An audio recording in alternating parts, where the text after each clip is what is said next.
Bismillahirrahmanirrahim. Assalamualaikum warahmatullahi wabarakatuh. Alhamdulillahi rabbil alamin. Allahumma fasalli wa sallim ala sayyidina wa nabiyyina wa maulana Muhammadin wa ala alihi wa ashabihi wa azwajihi wa dhurriyyatihi wa man tabi'ahum bi ihsanin ila yaumiddin, amma ba'du. Para jamaah sekalian yang disayangi Allah dan dicintai Allah, untuk mempersingkat waktu, mari kita lanjutkan pelajaran kita. Masih membahas tentang makruh salat. Baik, lanjut silakan. B. Makruh sholat yang dipandang dari keadaan orang yang sholat. Nah, kelompok yang kedua adalah membahas tentang keadaan orang yang sholat. Begitukah? B. Apa tadi? Makruh sholat yang dipandang dari keadaan orang yang sholat. Nah, kalau pertemuan yang lalu kita membahas tentang tempat-tempat yang dimakruhkan kita sholat. Nah, sekarang yang kedua ini adalah kelompok kondisi orangnya. Kalau orang kondisi begini hukumnya makruh, dalam keadaan begini makruh. Baik, lanjut sampai mana kemarin? 1. Sholat sambil menahan buang air kecil. Mau kencing, nanti aja lah selesai sholat. Jadi dia salat sambil nahan kencing, makruh ini hukumnya. Ya, lanjut. 2. Sholat sambil menahan buang air besar. Mau buang air besar, nanti aja lah, salat dulu. Nah, jangan, makruh hukumnya. Lanjut. Sholat sambil menahan keluar angin. Mau kentut ditahan, nanti aja lah. Ya, makruh hukumnya. Jadi kalau timbul rasa kepingin mau kencing atau mau buang air besar atau mau buang angin, keluarkan semuanya itu. Itu nikmat Allah Ta'ala. Itu nikmat. Bayangkan kalau ada orang gak bisa buang angin, gak bisa buang air kecil, gak bisa buang air besar. Di rumah sakit tuh kalau kita lihat itu banyak orang-orang gak bisa buang air besar. Kasihan. Na'udzubillah min dzalik, nasallallahu salamul afiyah. Sampai dibuatkan saluran pembuangan. Jadi lewat dubur nggak bisa, sudah buntu, dibelah di perut. Kasihan ya. Mudah-mudahan Allah jauhkan kita semuanya dari segala penyakit yang berbahaya ataupun yang tidak berbahaya. Ya. Kasihan ya. Jadi buang saja anginnya. Buang, mau kencing, silakan kencing. Mau buang air besar, silakan buang air besar. Tapi jangan dibuat-buat. Arti dibuat-buat begini ya. Sudah ada kesempatan nih, masih ada setengah jam lagi. Nanti aja lah kencingnya. Sudah mau sholat baru kencing. Ada nggak seperti itu? Dari tadi ada kesempatan setengah jam, bisa buang air besar, bisa buang air kecil. Tapi nanti pas sudah orang mau qomat baru kencing. Ini makruhnya dibuat-buat. Maka orang seperti ini ya, walaupun memang tidak boleh hukumnya menahan buang air kecil, tapi dengan perbuatan yang bersengaja menunda-nunda untuk buang air, ini kena makruh juga. Jadi double makruhnya, kena double yang karena apa maksudnya? Double disebabkan menunda tadi itu. Ya, menunda-nunda. Ala kulli hal. Nah, lain halnya kalau timbul perasaan ingin buang air besar atau perasaan buang air kecil atau perasaan buang angin atau tiga-tiganya sekalian. Tapi timbul pada saat pertengahan sholat. Pernah nggak seperti itu? Sering ya? Berarti pengalaman sudah. Subuh ya? Nah, itu biasanya timbul itu. Bisa timbul maksud saya. Saya berapa kali seperti itu, tiba-tiba pertengahan sholat perut sakit. Gimana ini? Di pertengahan salat tiba-tiba kita mau buang angin. Padahal sebelumnya nggak ada. Nah yang kita bicarakan ini kan sebelumnya itu sudah mau buang angin, mau buang air kecil atau mau buang besar, tapi ditahan. Itu yang makruh. Nah lain halnya kalau umpama di pertengahan sholat, apa hukumnya? Tiba-tiba timbul rasa kepingin kencing apa dan sebagainya. Nah hukumnya gimana? Nah kalau kondisi seperti itu, jikalau membahayakan bagi dia, seperti nanti pas dia tahan ke angin kan ya, masuk lagi anginnya ke dalam, lalu apa bahasa kitanya, kembung ke atau apa? Ngambek, angin tuh ngambek, keluar nggak mau, keluar dari mulut nggak mau, keluar dari bawah nggak mau, akhirnya dia menggumpal di dalam perut, atau bisa sampai namanya apa namanya itu angin duduk. Itu bahaya itu karena menahan angin tadi itu. Nah kalau seandainya timbul perasaan tadi di pertengahan sholat, dan kalau seandainya ini ditahan akan berbahaya, maka batalin saja sholatnya. Batalin, buang air kecil lah, buang air besar lah, biar aja nggak apa-apa, nggak apa-apa, batalin. Tapi kalau seandainya tidak membahayakan buat dia, ya sudah, segerakan selesai sholatnya, apa namanya itu dicepatkan dan segera menyelesaikan sholatnya. Habis itu selesaikan, dia punya urusan. Udah dipaham kira-kira ya? Nah, jadi kalau ada timbul di pertengahan sholat itu fleksibel saja. Ya, kalau kita mau batalin boleh, nggak batalin juga nggak apa-apa. Kalau kita mau tahan. Nah, yang masalah tadi yang kita sebutkan, masalah kepingin kencing, mau buang air besar, mau buang angin, ini sebelum pelaksanaan sholat. Lanjut. 4. Sholat sambil menahan buang air kecil dan buang air besar. Wah, apalagi dua-duanya, kecil dan besar dia tahan. Lain masalah itu ya, itu maksudnya lebih parah lagi. Ala kulli hal. Lanjut. 5. Sholat dengan perut yang lapar dan makanan sudah disediakan jika waktu sholat masih lapar. Perhatikan ini. Makanan sudah disediakan, perut lapar, ya, waktunya masih lapang. Kalau seandainya makanan sudah siap, perutnya lapar, waktunya masih panjang, saya mau sholat aja lah dulu. Tapi dalam kondisi perut lapar, hukumnya makruh. Dalam kondisi seperti ini, kalau memang makanan sudah disediakan, perut memang lapar, maka makanlah lebih dahulu. Makanlah lebih dahulu.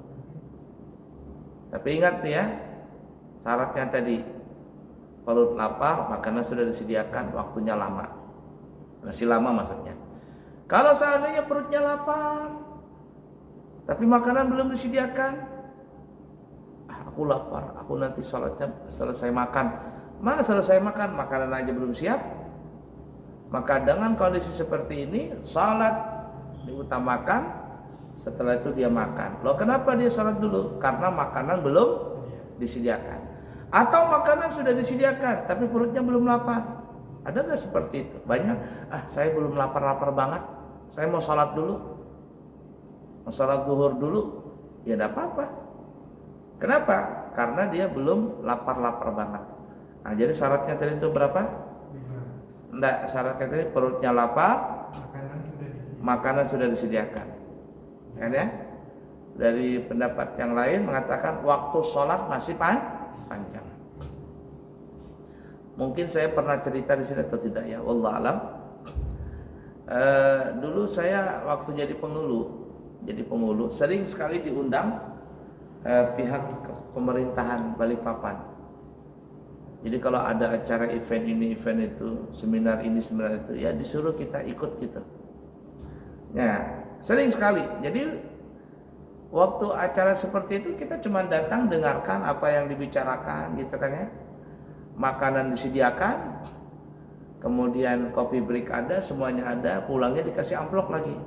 Kan ya? Ya ala kulli hal. Nah, jadi biasanya jam 8 tuh pembukaan, sambutan ini, sambutan itu, sambutan wali kota dan sebagainya. Setelah sambutan 1, 2 dan seterusnya, mereka pada bubar, ya yang punya urusan keluar, wali kota dan sebagainya keluar, kita lanjut lagi. Tapi sebelum lanjut ada namanya coffee break.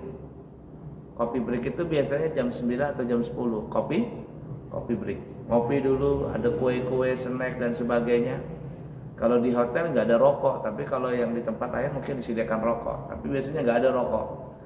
Nah, coffee break setengah jam, masuk lagi. Dengarkan aja apa yang dibicarakan.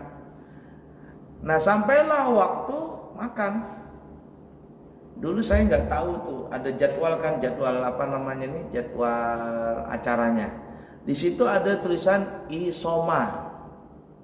Isoma. Saya pikir ini apa isoma ini? Istilah bahasa Inggris kah atau apakah? Bahasa Arab saya pikir nggak ada isoma ini bahasa Arab.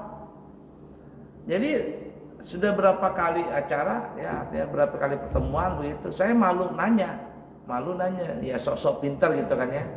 Tapi daripada bodoh terus-terusan, akhirnya nanya juga sama teman, isoma ini apa sih artinya, kata saya, apa maksudnya? Oh, isoma itu singkatan katanya. Singkatan apa?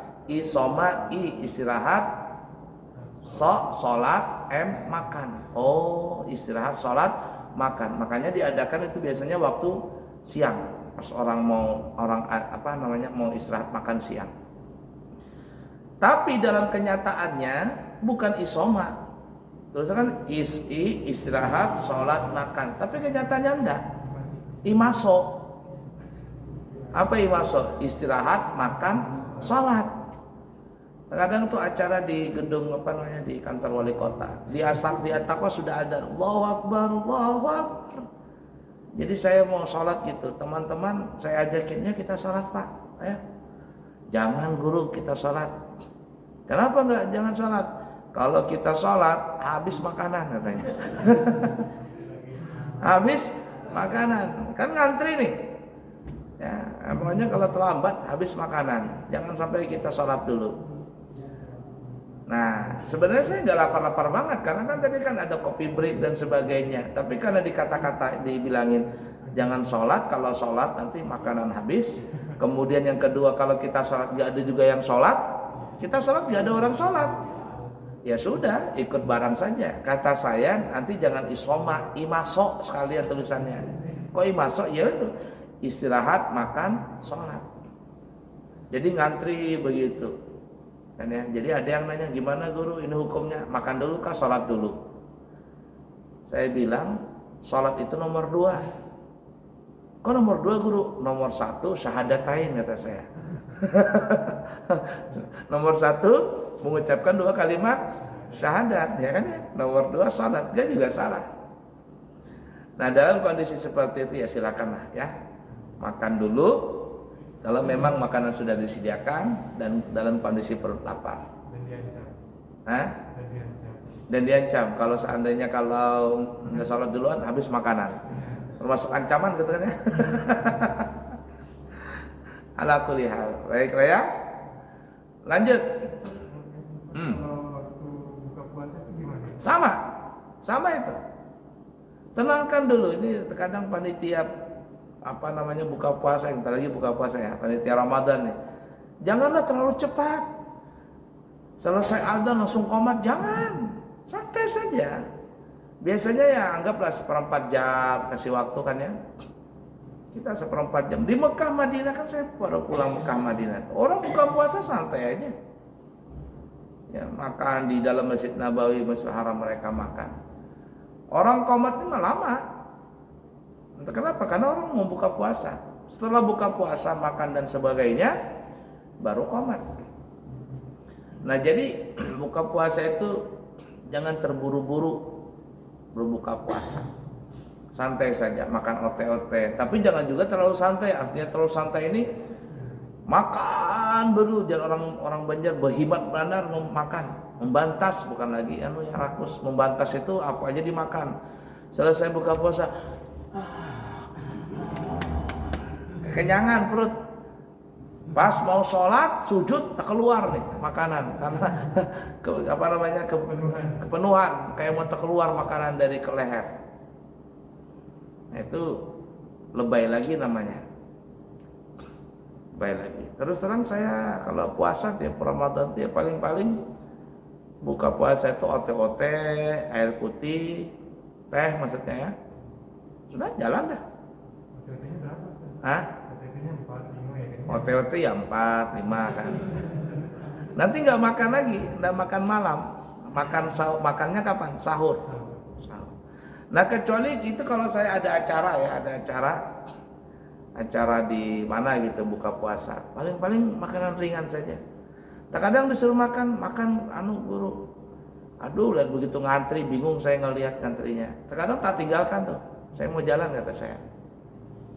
Atau juga dipaksa makan, memang perut lapar, tak bilang ya panitia, Pak, tolong nanti saya ambilkan ya. Mohon maaf saya tidak ikut ngantri. Jadi sampean yang ambilkan duluan, karena setelah ini saya mau ada acara lagi, salat tarawih di tempat lain. Nah, kalau mereka paham sediakan, tapi kalau nggak paham suruh ngantri, tak tinggalin sekalian. Ngantrinya sampai setengah jam gitu, ya. Ala kulli hal. Nah, jadi santailah buka puasa itu. Ada dulu kejadian ya di satu tempat langgar atau masjid. Jadi anak-anak ini kan banyak buka puasa dan mereka memang puasa, kayak anak-anak kayak gitu tuh. Mereka puasa.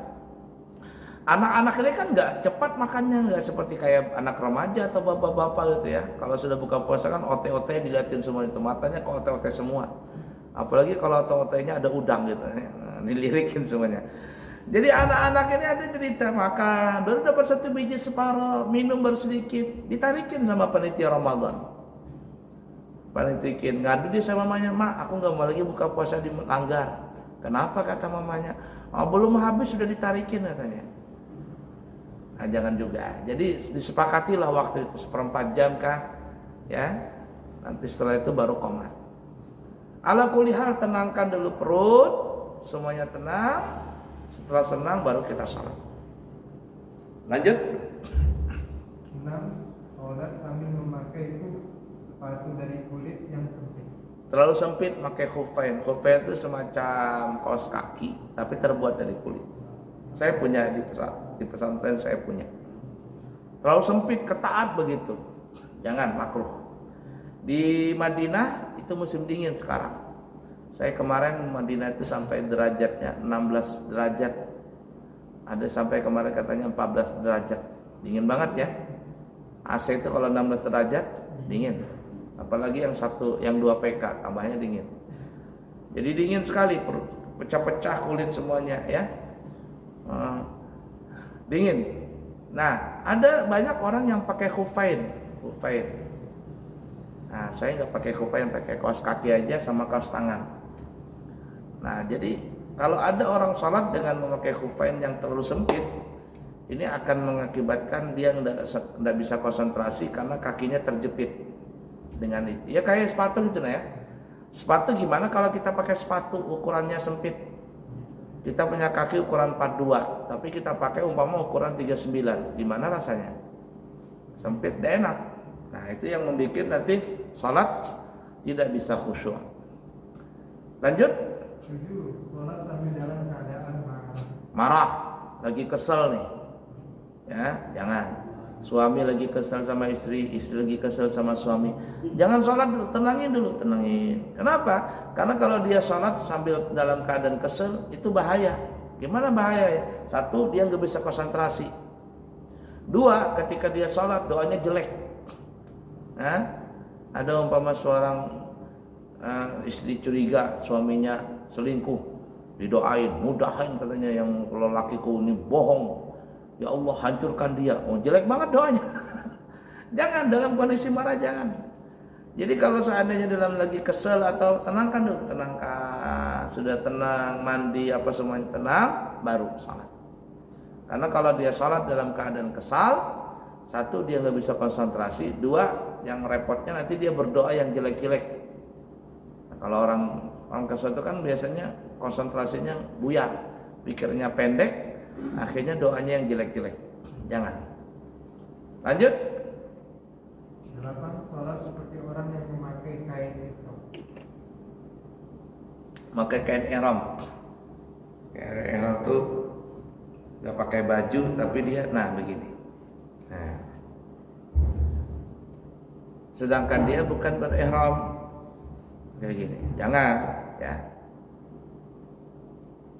Dia bukan berihram, pakai telanjang dada, dikasih kain aja begini, salat begitu, jangan. Yang pakai ihram pun juga jangan ya. Kalau dalam kondisi salat,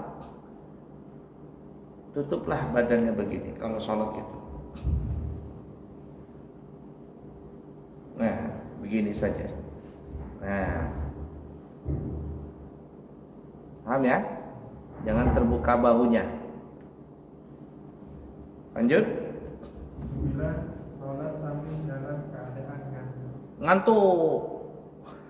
Ngantuk jangan. Kalau memang ngantuk, tidur dulu. Enggak subuhnya. Hah? Enggak subuhnya. Ya gini loh. Ngantuk ini ada dua. Satu, memang betul-betul ngantuk. Kalau memang betul-betul ngantuk, dibolehkan bagi orang itu untuk tidur lebih dahulu. Asalkan dia yakin bisa bangun sebelum berakhir waktu sholat. Kalau memang ngantuk berat, pernah nggak merasakan ngantuk berat? Saya sering, terutama kalau nyupir mobil. Kalau perjalanan jauh saya udah berani. Sering sekali tidur, saya pengantukan kalau di mobil itu sangat pengantukan. Ke Samarinda aja bisa 2-3 kali saya stop untuk tidur. Tidur sebentar aja, 5 menit, 3 menit, asalkan dia terlelap dikit, terbangun sudah. Jalan lagi, orang ngantuk lagi, tidur lagi. Itu dalam kendaraan. Apalagi sholat ya. Nah kalau memang betul mengantuk, tidur dulu. Asalkan dia yakin bisa bangun sebelum berakhirnya waktu sholat. Tapi kalau dia nggak yakin bangun, atau nggak ada orang yang membangunkan dia, maka dia paksakan untuk sholat walaupun dalam kondisi mengantuk. Kenapa? Karena kalau dia tidur bisa kebablasan sih ya sholatnya. Nah itu ya, itu kalau mengantuk. Nah beda kalau orang pengantukan. Tahu pengantukan? Nah itu santri saya banyak di pondok itu pengantukan. Pokoknya kalau sudah duduk di musola, kamu ini kenapa pengantukan? Tidur cukup, makan cukup, ngantuk terus. Pokoknya kalau dia tidur sudah duduk ngantuk. Apa ini? Nah, ini penyakit. Kalau dia pengantukan itu penyakit itu. Itu tidak ditoleransi. Nah makanya kalau di santri saya itu yang sering tidur subuh tuh anak-anak sering ngantuk. Kata saya, kamu kenapa pengantukan? Malam kamu tidur jam berapa? Jam 11 tidur. Bangun jam 4, setengah 5 bangun. Tapi kok subuh kamu ngantuk juga. Padahal kamu tidur sudah cukup itu. Banyak sudah tidur. Ya tapi karena penyakit tadi pengantukan. Ada santri-santri itu saya lihat, pokoknya kalau dia duduk pasti ngantuk tuh. Ini penyakit. Nah, kalau ada seperti itu biasanya saya suruh untuk cuci muka. Kalau nggak cuci ke muka, sekalian masukkan air ke dalam hidung. Jadi kenapa? Karena di dalam riwayat hadis dikatakan bahwa orang yang tidur itu setan bersarang di hidung ini, bersarang di hidung. Kok bersarang di hidung? Karena hidung ini kalau sudah dipegang itu nunduk. Coba lihat sapi. Sapi itu kalau talinya diikat di hidung, ngamuk bagaimanapun tarik aja talinya, tak nurut dia karena diikat di hidung sapi tadi, sakit dia. Tapi kalau talinya diikat di leher doang, kalau dia ngamuk selesai sudah. Tapi kalau di hidung, kamu tarik talinya, begitu, nggak bisa berkutik dia. Kalau istri tarik hidung. Nanti tambah mancung dia. Nggak nurut nggak kira-kira? Jadi setan itu bersarang di hidung. Kata Nabi, masukkan air ke hidung, istinsyak. Masukkan air ke hidung. Kenapa? Karena kalau dimasukkan air ke hidung, setannya kelelep, kata orang kita, kelelep, lari dia. Tapi kalau cuma cuci muka aja seperti itu. Setelah cuci muka kembali lagi, pasti lebih mengantuk. Kenapa? Karena adem. Tambah dingin, tambah adem, apalagi kena AC, tambahnya mengantuk. Jadi supaya tidak mengantuk, itu masukkan air ke hidung. Ini mengantuk yang penyakit. Kalau pengantuk yang bukan penyakit memang ngantuk, biar disiram apapun tetap tidur dia. Ya, kalau sudah memang orang pengantukan, kalau memang orang itu ngantuk berat dimanapun tidur dia. Masa bodoh. Ada saya punya santri itu, pokoknya itu tidur, ngantuk terus. Sampai dia mengantuk tuh terkadang dia tidur di jalanan. Saya pernah lewat begitu, ini anak ini mati kah, pingsan kah, apa ini? Turun saya, bangunin, hei! Bangun dia, bingung dia, kenapa kamu tidur di jalanan? Ya Allah, kata saya, saking pengantukannya dia itu. Nah, itu penyakit ya. Ala kulli hal.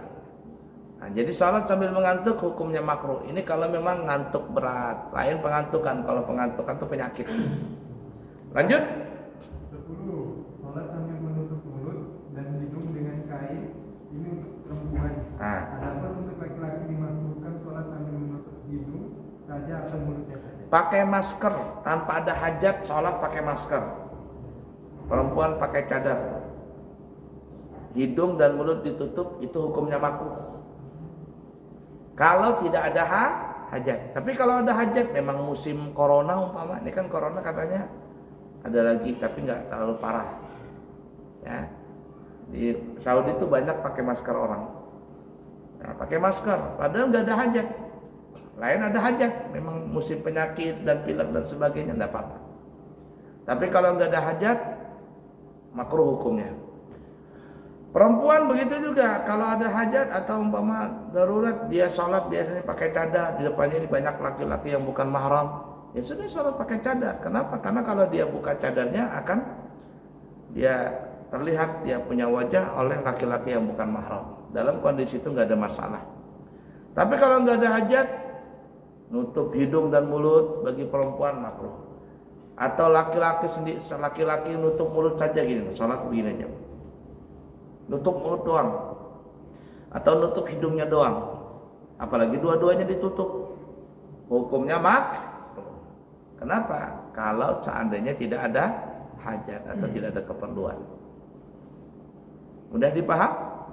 Baik, lanjut. 11. Salat tidak memakai kopiah atau sambil terbukanya bahu. Nah, tidak memakai kopiah kemudian bahu terbuka. Apalagi nggak pakai baju sama sekali. Nggak pakai kopiah, bajunya ini apa ini? Kaos kutang atau dirobek bajunya kelihatan sterek badannya gitu kan ya. Makruh hukumnya. Makruh hukumnya. Nah, kita ngadap Allah Ta'ala yang bagus lah. Kalau kita ngadap ke pejabat saja atau kita undangan kawinan begitu, kira-kira pantas nggak begitu? Punya etik nggak? Ini lagi ramai kan etika. Nggak pantas, apalagi kita sama Allah. Nah itu kena ngantuk itu bertiga. Lanjut. 12. Salat memakai baju tetapi tidak meletakkan sesuatu di pundaknya, sedangkan pada saat itu dia punya seperti selendang. Nah, salat dia punya selendang tapi nggak dipakainya, dia taruh di lantai, makruh. Kalau dia punya, lain nggak punya, seperti bapak-bapak nggak punya selendang, ya langsung saja salat, nggak apa-apa. Tapi kalau ada orang punya selendang, kemudian salat selendangnya nggak dipakai, syal dalam bahasa Arab atau rida, nggak dipakainya, hukumnya makruh. Nah kecuali kalau seandainya dia nggak pakai itu, kenapa? Karena tempat sujudnya ini ada debu dan sebagainya. Lalu selendangnya dia taruh untuk jadikan sejadah karena debunya banyak. Atau dia mau sholat begitu, kemudian nggak ada nggak ada sitra, seperti itu apa namanya itu tuh? Itu yang kepapan dalam bahasanya sutra atau sitra. Ya pokoknya pembatas itu nggak ada. Cuman dia ada selendang.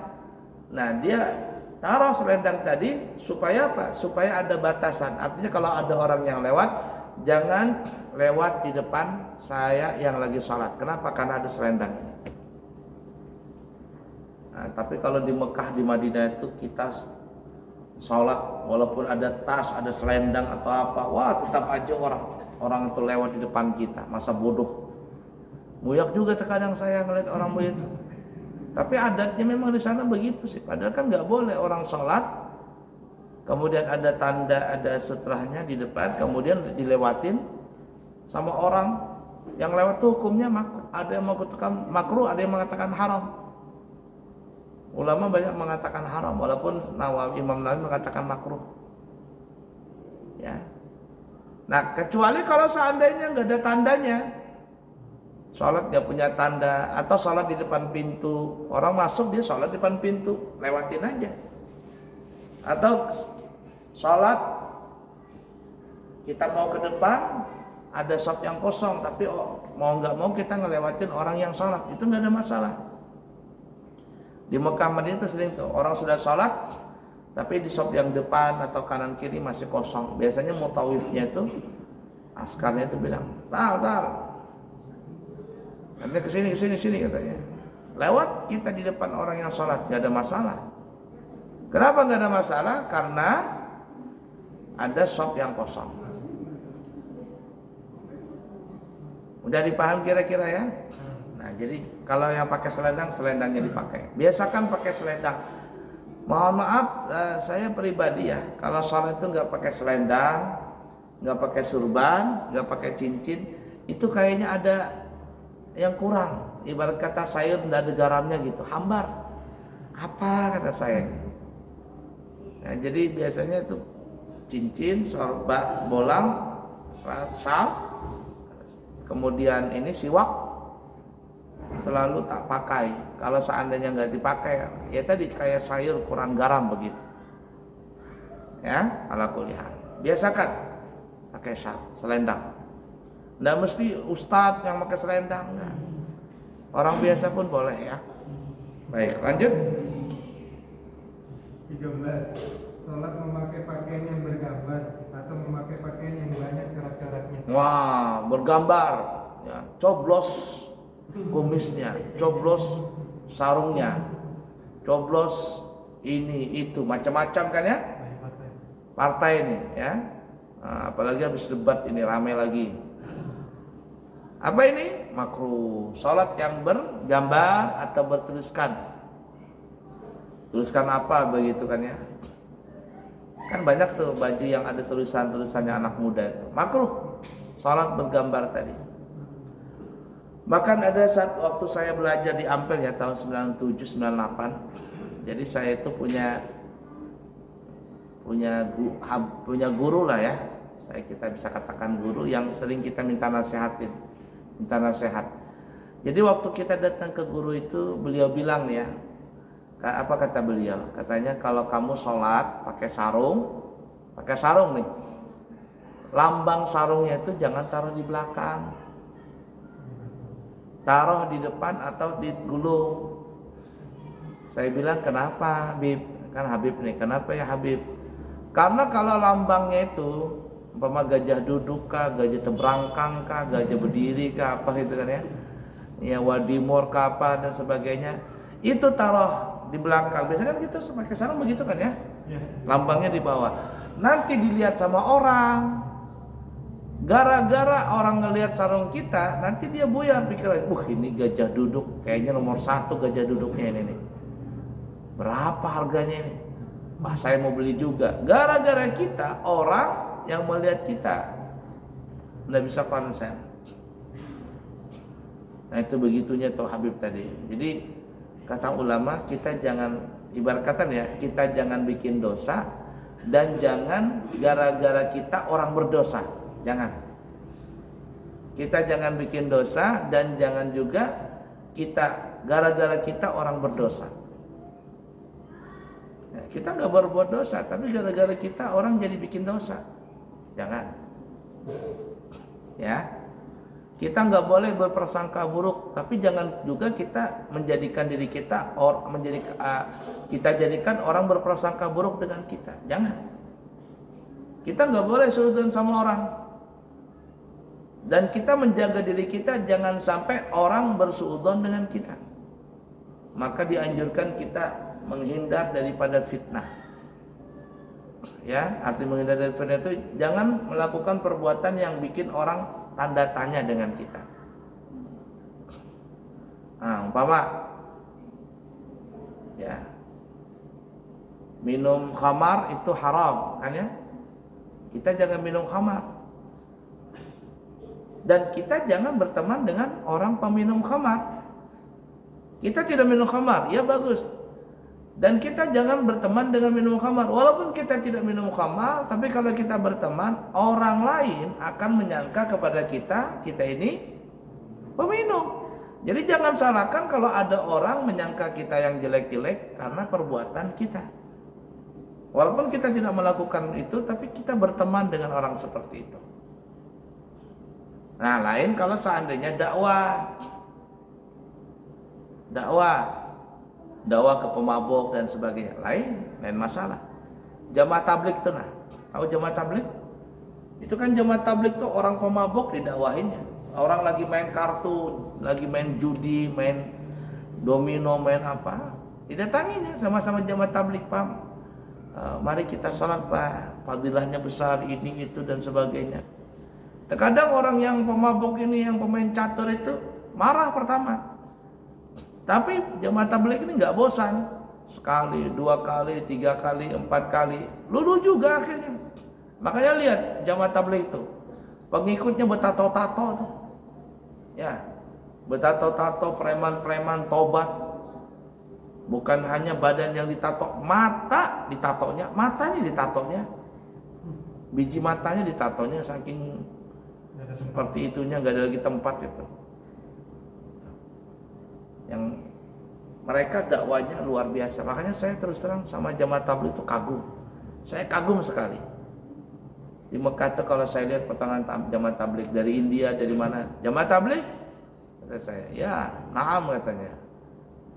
Oh, jamaah tabligh, iya katanya. Dari India, Pakistan. Ala kuliah. Kenapa? Karena mereka berdakwah kepada orang-orang yang betul memang memerlukan dakwah. Kalau seperti saya ini kan dakwah sama bapak-bapak yang sudah pakai kopiah, sudah pakai sarung. Nah, ini mah biasa. Tapi kalau dakwah ke tempat pelacuran, tempat orang pemabok, main judi, wah itu yang luar biasa. Dan terus terang saya nggak berani begitu. Tidak ada kemampuan dalam bidang itu. Paham kira-kira? Baik, ala kulli hal. Kenapa kita sampai di situ tadi? Apa tadi bicaranya? Hah? Pakai baju? Yang bawa ya baju bercorak-corak ya? Oh, masalah partai tadi sebenarnya. Tato ya. Baik, lanjut. Buat sholat dengan memakai dengan baju yang kedodoran sampai menutupi seluruh telapak. Nah, sholat gini nah, makruh begini. Ya, begini repot. Ini hukumnya makruh, digulung makruh. Nah, gulung gini makruh. Dikedodorin makruh juga. Makanya jangan pakai baju yang kedodoran, jangan juga baju yang digulung. Santri saya itu saya marahin kadang, saya tegur, turunkan bajumu. Jadi kalau saya sholat jadi imam, saya periksa baju, turunkan lengan. Makruh kamu gulung lengan itu. Ngapain lengan digulung-gulung? Turun. Kopiah betulin. Rambut jangan kelihatan. Saya cuma satu ngelihat santri nakal tuh mulai zaman dulu sampai zaman sekarang. Rumusnya cuma satu aja. Kalau ngelihat, pengen lihat santri itu yang putran ya, muncul atau nggak muncul gampang. Lihatnya di mana? Kopiahnya. Kalau amburadul kopiahnya kelihatan rambut lah apa begitu, itu muncul itu anak. Ya, atau dia pakai kopiah sampai ke di sini tutup atau kelihatan. Nah, begitu. Nah, itu. Model begitu tuh. Ya, atau sampai ke sini. Oh, itu saya bisa pastikan muncul tuh anak. Ya, muncul tuh anak. Mulai dulu sampai sekarang sama aja. Kalau dia yang di Jawa tuh begitu, biasa perokok itu. Kasih aja rokok, sebungkus habis gitu dia. Nah itu ya, gampang sekali. Saya ngelihat santri putra tuh muncul gak muncul gampang. Lihat kopiahnya. Kalau kopiahnya rapi, semuanya rapi, itu anak tuh bagus tuh. Tapi kalau kopiahnya sembarangan, Nah, itu sudah tanda-tanda muncul itu. Baiklah ya. Apa tadi kita bicara? Kopiah. Kopiah ya, nggak pakai kopiah. Hah? Lengan kedodoran. Lengan kedodoran.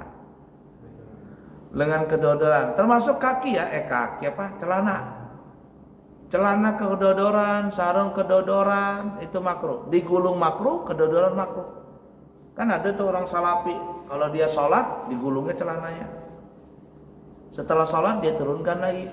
Sebenarnya lewat dari mata kaki makruh, digulung makruh, kedodoran makruh, digulung makruh. Jadi gimana? Ya harus pas.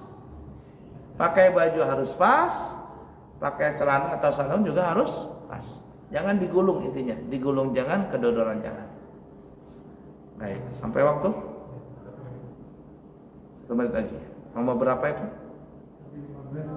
15 ya. Jangan sampai lupa, nanti insyaallah kita sambung lagi. Insyaallah mungkin saya akan berangkat umrah lagi, membawa jamaah kelompok yang kedua di tanggal 27 mungkin ya. Jadi 15 hari aja di Balikpapan berangkat lagi. Istirahat lagi, nanti bulan Ramadan berangkat lagi. Ya ala kulli hal. Mudah-mudahan yang belum berangkat umrah segera berangkat umrah. Pokoknya rajin-rajin baca surat Yasin. Amin. Nggak mempan tabarak, nggak mempan waqiah, nggak mempan surat tanah dibaca. Baik, cukup sekian, semoga ada manfaatnya. Subhanakallahumma wa bihamdika asyhadu an la ilaha illa anta astaghfiruka wa atubu ilaihi wa akhirul kalam. Wassalamualaikum warahmatullahi wabarakatuh.